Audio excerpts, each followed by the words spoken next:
ALP CBT 2 part A नहीं part B में normalisation होना चाहिए, यस और नो? बहुत बड़ा सवाल है, ट्विटर पर बहुत ट्रेंड कर रहा है, सभी मेरे भाई बहन कमेंट कर रहे हैं, कंटिन्यू पर 1 मिनट पर कमेंट आ रहा है। देखिए ट्विटर खोलकर रखे, RRB Ahmedabad, RRB Ajmer, RRB Kolkata, RRB Mumbai, सभी जगह कंटिन्यू कमेंट आ रहा है और वीडियो के नीचे भी कि पार्ट बी में होना चाहिए, यस और नो, ये सही है कि नहीं, सब कुछ बात करेंगे इस वीडियो पे। लेकिन उससे पहले बोल दूं, जो भी चैनल के ऊपर नए हैं, सक्सेस की 98 पर चैनल को सब्सक्राइब करने के बाद नोटिफिकेशन के बेल को दबा लीजिएगा। और हां, अगर आप अनअकैडमी पे हैं तो जितेंद्र कुमार सिंह को फॉलो कर सकते हैं, इसका लिंक मैंने वीडियो के नीचे दे दिया है ताकि आप प्रॉपर वे में एग्जाम की तैयारी कर सके। ठीक है, अब आपसे एक बात पूछते हैं, मान लो जो बंदा एएलपी होता है और पार्ट बी में है क्या,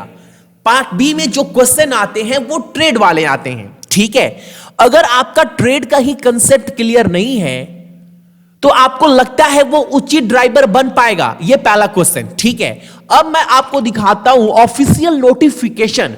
बहुत सारे स्टूडेंट ये बोल रहे हैं, अब ऐसे बहुत सारे कैंडिडेट्स है, बहुत सारे, एक दो नाम नहीं बोलूंगा, बहुत सारे कैंडिडेट्स हैं जिनका जो नंबर है ना पार्ट ए में या फिर आप ले लो पार्ट बी में, ऐसे बहुत सारे स्टूडेंट कमेंट आ रहा है कि भैया मेरा पार्ट ए में जो नंबर आ रहा है वो आ रहा है 65, कोई बोल रहा है 60, लेकिन पार्ट बी में 22 आ रहा है, 23 आ रहा है। तो वो बोल रहे अगर नहीं हुआ नॉर्मलाइजेशन, अगर नहीं हुआ तो वो कोर्ट तक जाएंगे। और ऐसे बहुत सारे कैंडिडेट्स हैं जिनका नंबर आ रहा है 40, 45 और उनका जो ट्रेडमार्क्स है उसमें वो 26 पार करके 32, 33 आ रहा है। वो बोल रहे अगर पार्ट बी में हुआ तो वो कोर्ट जाएंगे। अब दोनों बच्चे भीड़ रहे हैं, अगर आप बहुत जगह देखे होंगे ऐसा बहुत सारा कमेंट आ रहा है कि अगर ऐसा नहीं हुआ तो कोर्ट जाएंगे, वो बोल रहे ऐसा हुआ तो कोर्ट जाएंगे। वो सबसे पहले दिखाने के पहले मैं आपको ऑफिशियल नोटिफिकेशन पर एक बार लेकर चलता हूं। देखिए ये एएलपी का ऑफिशियल नोटिफिकेशन है। अब आप देखेंगे 6 नंबर वाले पार्ट में, तो यहां पर क्या बोला जा रहा है, marks will be normalised in all the stage of exam. इससे ये लगता है जितने भी स्टेज वाले एग्जाम हैं, जितने भी स्टेज के एग्जाम होने वाले हैं, सीबीटी 1 में हुआ, सीबीटी 2 में, सब में नॉर्मलाइजेशन होगा। ठीक है, अगर आप दूसरी तरफ ये देखेंगे 11 नंबर वाले पेज में, तो यहां पर जाने के बाद आप देखेंगे कि सेकेंड स्टेज सीबीटी 2, ठीक है, पार्ट ए में आपको सिर्फ बोला गया है मिनिमम परसेंटेज ऑफ मार्क्स जो चाहिए जनरल के लिए, ओबीसी के लिए इतना चाहिए। ठीक है, लेकिन जैसे ही पार्ट बी में जाएंगे तो यहां पर बोला गया है qualifying marks 35% and this is applicable to all candidate, no relaxation is permissible. इसका मतलब यह होता है सभी को 35 नंबर तो लाना ही लाना होगा, 35% यानी 26.5 मार्क्स लाना है। उनको कोई छूट नहीं दिया जाएगा कि आप जनरल से हैं, ओबीसी से हैं या फिर एसटी से, एसटी से।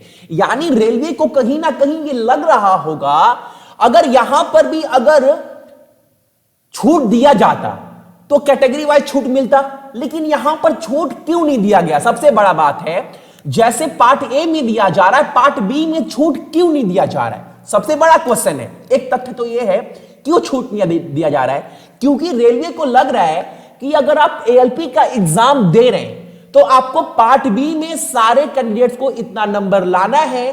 कोई भी कैंडिडेट्स, कोई भी कास्ट का हो, कोई भी कैटेगरी का हो, अगर वो ड्राइवर, लोको पायलट बनता है तो उनको कम से कम ट्रेड का ज्ञान होना चाहिए। ठीक है, तो आपको इतने मार्क्स लाना है। तो मोटा मोटी अगर अनुमान लगाएंगे तो कहने का मतलब है कि पार्ट बी में नॉर्मलाइजेशन नहीं होने के चांसेस है। लेकिन जैसे ही आप अगर ऊपर जाएंगे तो यहां पर बोला जा रहा है 6 नंबर वाले पोर्शन में कि marks will be normalised in the all stage of exam. अब ये सही है कि नहीं है? और ये बात उठा कब? ये बात जब उठा जब आरआरबी कोलकाता के तरफ से ट्वीट आया था। आपको पता होगा जो कैंडिडेट्स एलएलपी के एग्जाम दे रहे हैं उनका कहना था कि पार्ट बी में नॉर्मलाइजेशन नहीं होगा ट्विटर के द्वारा, ठीक है। उसके बाद ही ये जो एग्जाम हुआ, रिजल्ट आउट हुआ, रिजल्ट बोल रहा हूं, आंसर की आया, उसके बाद जो कलकत्ता का ट्विटर था, रवि कोलकाता का, वो और टूल पकड़ने लगा, आग की तरफ फैलने लगा। जब रिजल्ट नहीं आया था, आंसर की नहीं, रिजल्ट बोल रहा हूं, आंसर की नहीं आया था, तब तक उनका ट्विटर का उतना वैल्यू नहीं था। आंसर की आने के बाद उनकी ट्विटर को बहुत ज्यादा हाईलाइट किया जा रहा है। अब ये कहां तक सही है नहीं है मुझे नहीं पता, लेकिन आप लोग कमेंट करिएगा कि होना चाहिए कि नहीं होना चाहिए। आपको क्या लगता है रेलवे क्या स्टेप लेगा? जैसे आप देखेंगे किसी भी जोन पर ना, तो बहुत सारे कैंडिडेट्स बोल रहे हैं अगर पार्ट बी में नॉर्मलाइजेशन हुआ, इसी तरह रेलवे क्या किया है, बहुत सारे स्टूडेंट ले चुका है, अगर हुआ तो वो कोर्ट जाएंगे। अब कुछ स्टूडेंट बोल रहे हैं अगर नहीं हुआ तो कोर्ट जाएंगे।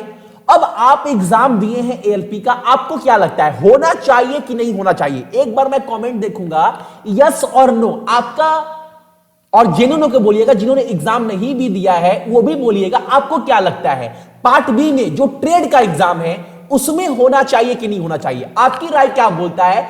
अगर आप क्या चाहते हैं आप अपना राय जरूर दीजिएगा, ठीक है। फिर देखता हूं कोई भी नोटिफिकेशन ऑफिशियली अगर रेलवे आकर इसके तरफ से देता है, मैं सभी जोन पर कंटिन्यू चेक कर रहा हूं, अगर कुछ आता है तो सबसे पहले आप तक ये खबर पहुंचाएगा सक्सेस की 98।